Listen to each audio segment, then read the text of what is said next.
እነ ጆን ዳንኤል እንዲፈቱና ወደ ቤታቸው እንዲሄዱ ውሳኔ ተሰጥቷል። አጥቻለሁ አሏሽ ኦርቶዶክስ ነኝ ማንም ሰው ኮሜንት ስላደረገ ማንም ሰው በሌላ ነገር ስላየኝ ኦርቶዶክስነቴ ማንም ሰው ሊወስዱ አይችልም። በህይወት ማልቀስ አልወድም ባይዘብኝ ማለት አልወድም ማልቀስ ማለት ቲክቶክ ድግስ ላይ ወር ሲል እማታዩት ልታይ የማይል ሰው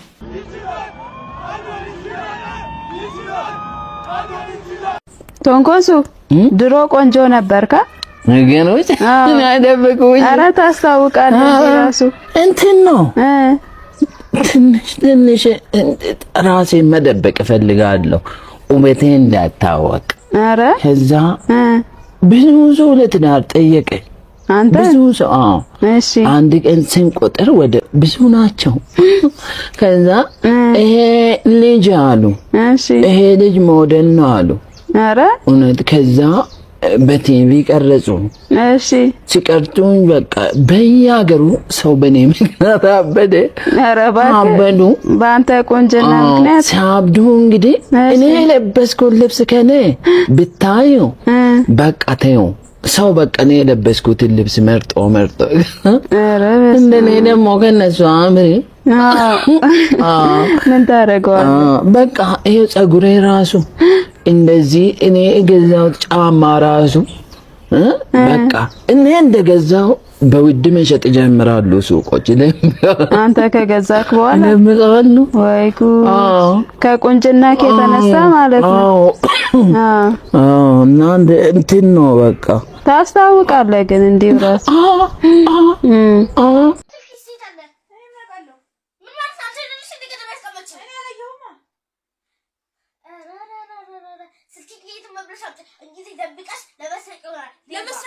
ስልክሽ ላይ ተስቀመጥሽ ራስሽ ነሽ እንጂ ወቀለ ብሽራት እንዴ እንዴ ራሱ ከደም ቤት ልትወለጉን እዛ ጋር ጠርጴዛ ታቆይ ዘጋላ ራስ ማመስገን እኮ ነው የሚገባሽ። እኔ አባይንጣ ወደ ሚደርደር ገባ አባይ አታይም እንዴ ጠፋኝ ነበር እኮ ጠፋኝ ነበር ያምሻለኒ እሺን ማየት ነው ማንም ሰው ከዚህ በኋላ አይረዳኝም ማለት ነው። ማንም ሰው እዚህ ውስጥ አይረዳኝም። አባይ ምንድን ነው የሚረዳኝ? ይሄ ያዞንባሽ ነው። ዝም በል። ይሄ ያዞንባሽ የውሸትንባሽ ነው። እሺ አሁንም አውቀንብሻል። እኔ አባይ ጣፍታ ሁላችሁም ልክልካችሁ ነው ማለት እዩት። ይሄ የሁለተኛ ክፍል አማርኛ መጽሐፌ ነው። እዚህ ጋር የመጽሐፉ ህጋዊ ቅጂ ባለቤት 2014 ዓመተ ምህረት ይላል። ዳግም ህትመት 2017 ዓመተ ምህረት ይላል። አሁን ደግሞ ወደ ፔጅ 21 እንሂድ። ለአዶናይ የውድድሩን ዋንጫ በላ ወይም አሸነፈ። ደግሞ ፔጅ 21 ላይ ማርያምን ብሎ ደግሞ የታተመው 2014 ዓመተ ምህረት ነው። ቆይ ይሄ ነገር ትንቢት ነው ወይስ ምንድነው? ቦንድ ምንም አያረግልሽም። ሚስቱ ትነዘንዝሻለች። የተፋታውም ጸጸት ሲሰማው ከሷና ካንቺ ማወዳደር ይጀምራል። ሚስቱ የሞተችበትም በትዝታ ነው ያለው። እሱም በትዝታ ነው ያለው። ሲንግሉም አይኑ ልክስክስ ነው። ስለዚህ ላንቺ የሚሆነው ጥሩ የሞተው ነው መቃብር ውስጥ ያለው አቦክሽ ሬሳው የሞተው ወንድ ነው የሚሆነን ማለት ነው። አዩት ምን ይቦላካል አስመሳይ አንፈልግምኛ ለፊልም ነው እንጂ የምር አስመሳይ ሰው ያስጠላናል። እኔ በህይወት ማልቀስ አልወድም ባይዘብኝ ማለት አልወድም ማልቀስ ላለማልቀስም በጣም እንደዚህ ውስጤን እንትን ብዬ እንደፈለኩት ማውራው በቃ እውነታውን አውቃለሁ። ከእውነታው ማናችንም ልንንቀሳቀስ አንችልም። እኔም እሱም ልንንቀሳቀስ አልችልም። ገባ ዛሬ እሱ አልበደልኳትም ቢል እኔና እሱ አቡይ እናንተ የምታውቁ አቡይ ነው አይደለ? አቡይ ብትወስዱ መጽሐፍ ቅዱስ ላይ ብታመጡልን እኔ ደፍሬ መማል ልቡ አለኝ። እሱ ግን ደፍሬ መማል ልቡ የለውም። እኔና እሱ አባ ጋር ሄደናል። አባ ጋር ስንሄድ አባ ምንድን ነው ያሉን? ሁለታችሁን ለብቻ ቃላችሁን ልቀበል ላይክ ንስሐችሁ ማለት ነው ልቀበል ወይስ አንድ ላይ ልቀበል ነው ያሉት። እኔ ቅዱስ ሚካኤል በሚያውቀው አንድ ላይ ተቀበሉ ነው ያልኩት። ምክንያቱም ለምን እውነት አንተ ንስሐን ከልብ የምትፈልገው ከሆነ ህይወት የጀመርካት አብራት እቺ ባላጋሬ ናት ብለ የጀመርካትን ሴት ምንም ደብቃት ነገር የለም አይደለ? ከሷ ጋርም እኩል ፊት ለፊት እየተጋፈጥ አይኗን እያየ ንስሐ መግባት አታፍርም። ድፍረቱ አለ። በቃ ንስሐ ነው። በእግዚአብሔር ቤት ነው ንስሐ የምትገባው። ሁሉ ነገር ከልብ ይቅርታ የምታገኘው በዛ ሰዓት ነው። ግን አይ ንስሐ ለብቻ ነው የምፈልገው ከሷ አልፈልግም ለብቻ ተቀባበሉ ነው ያለው እሱ ነው። ገባ አይደለ? ለዛ ነው ያ በቃ እዛ ድረስ ላይ ፈጣሪን የሚያል ድረስ ሄደ ሐቅን የመጋፈጥ ልቡ ከሌለ ያን ሰው ነው ልችለው አልችልም። በቃ በፈጣሪ ካልቻልኩት በአለም ላይ ልችለው አልችልም። ገባ አይደለ? እኔ እዚህ ጋር በምፈልጋቸው ነገሮች ላይ ማን ነው ስለኔ የሚያስበው? ሁሉም የሚያስበው ስለራሱ ነው። ሁሉም የሚያስበው ከነዚህ ወይ ከሳምሪ ሊሆን ይችላል ወይ ከማንኛውም ሊሆን ይችላል ከሳምሪ ትዳር ሊሆን ይችላል። ምን አገኛለሁ ምን አተርፋለሁ ወይ ደግሞ ምን ያላገኘሁት ነገር አለ ምን የጎደለብኝ ነገር አለ እንጂ እነሱ እዚህ ጋር እሷ ሳምሪ ራሷ ላይፍ አላት ራሷ የምትፈልገው አላማ አላት ፕላን አላት። አንተው ላይፍ እንዴት መኖር እንደምትፈልግ ፕላን አለ አይደለ? ስለአንተ ማን ነው የሚጨነቀው? ማንንም የለም። እኔ ደግሞ እኔ ያለው እዚህ ጋር ስለራሴ የምጨነቀው። ስለዚህ ልክ ነው እኔ ማስኩሊን ነኝ እንጂ ፌሚኒን ሆኜ አላቅም እዚህ ትዳር ውስጥ። ያንንም ነገር ደግሞ ስለሰለቸኝ ነው በቃኝ ያልኩት። ገባ አይደለ? እንደ ፌሚኒን ትሬት መደረግ አለብኝ። ኩክ ማድረግ ሳልፈልግ ቀርቼ። ሲሳይ ማለት ሲኒማቲክ ድራማን የጀመረ ቲክቶክ ላይ የመጀመሪያው ሰው ነው። በሊፕሲንክ ነው የሌላ ሰው የድራማ ሳውንድ ወስደን ነበረ ድራማ የሚባለውን ነገር የምንሰራው። ሲሳይ ግን አንድ ስቴፕ ከፍ አድርጎት ፊልም የሚባለውን ነገር ድራማ ሾርት ሙቪ የሚለውን ንቅናቄ ያስጀመረው እሱ ነው። ወደ ኋላ ሄዳችሁ ማየት ትችላላችሁ። ከሲሳይ በፊት ድራማ የሚሰራ ሲኒማቲክ ድራማ የሚሰራ ሰው አልነበረም። አንድ ጊዜ ሶሚጋ ወይ ደግሞ ሰው መሆንን ታውቃላችሁ እሱ ጋር ሄጂ ምን አለኝ የድሮ ኢትዮጵያ ስትናፍቀኝ የሲሳይን ቪዲዮ ነው ማየው አለ። እና ሲሳይ በጣም ትልቅ ፊልም ሜከሮች የሚያከብሩት። ሌላው ነገር ደግሞ መርሳት የሌለባችሁ የትኛውም የሃይማኖት የፖለቲካ ግጭት ውስጥ የማታዩት ቲክቶክ ድግስ ላይ ወር ሲል የማታዩት ልታይ የማይል ሰው ላይቭ ገብቶ ሲያወራ ማታዩት ሰው ሌሎች እንኳን ድራማ ሲሰሩ ደፋ ቀና ብሎ የሚያገዛቸው ዳይሬክት በማድረግ ብዙ ሰዎች ድራማ እንዲሰሩ ትልቅ አስተዋጽኦ ያደረገ ሰው ነው። ኮማቃው ልንገራችሁ ፊልምህን ፕሮዲዩስ እናርግል ሲሉት እንኳን አይ የመጀመሪያ ፊልሜን በራሴ ነው ፕሮዲዩስ ማድረገው ብሎ ብዙ ታዋቂ ሰዎችን የመለሰ በራሱ ዓለም የሚኖር ሰው የሚያከብር ባህል ጨዋነቱ ፐርሰናሊቲው እኛም የቲክቶክ ኢቨንት ላይ ልታይ የማይል ለመጥላትም ለመውደድም ምክንያት የሌላቸው በጣም ብዙ ሰዎች አሉ። ጨዋነቱ እንዴት እንዳልያዛችሁና እንደዚህ በድፍረት እሱን ለመናገር ያስቻላችሁ ሞራል በጣም ነው የሚገርመው ማለት ነው። ሲሳይ ቲክቶክ ላይ ድራማን ያስጀመረ ሾርት ሙቪን ያስጀመረ የመጀመሪያው ሰው ነው። ዩቲ ሲሳይን ምን ብታረጊው ነው? ምንስ ብትበድዩ ነው በዚህ ልክ ባንቺ ያንን አዋርድ ሉዝ ማድረግ የተደሰተው? ብዙዎቻችሁ ከሲሳይ ድርጊት ተነስታችሁ ሲሳይን በዚህ ሶሻል ሚዲያ ላይ ስታብጠለጥሉ ስትሳደቡ ምናምን እያየው ነው። ነገር ግን አስቀድማችሁ አንድ ነገር ማወቅ አለባችሁ ብዬ አስባለሁ። እሱ ምንድነው? እኛ ዩቲናትን የምናውቃት በስልካችን ስክሪን ነው ከምትለቃቸው ቪዲዮዎች አንፃር፣ እሷ እንዲታይላት ከምትፈልገው ማንነቷ አንፃር፣ ከዛ አንፃር ነው የምናውቃት። ሲሳይ ግን ዩቲን በአካል ያውቃታል፣ በማንነቷ ያውቃታል፣ አብረውም ብዙ ነገር ሰርተዋል። ስለዚህ በአጭሩ ከኛ በላይ ዩቲናትን ሲሳይ በደንብ ያውቃታል ማለት ነው።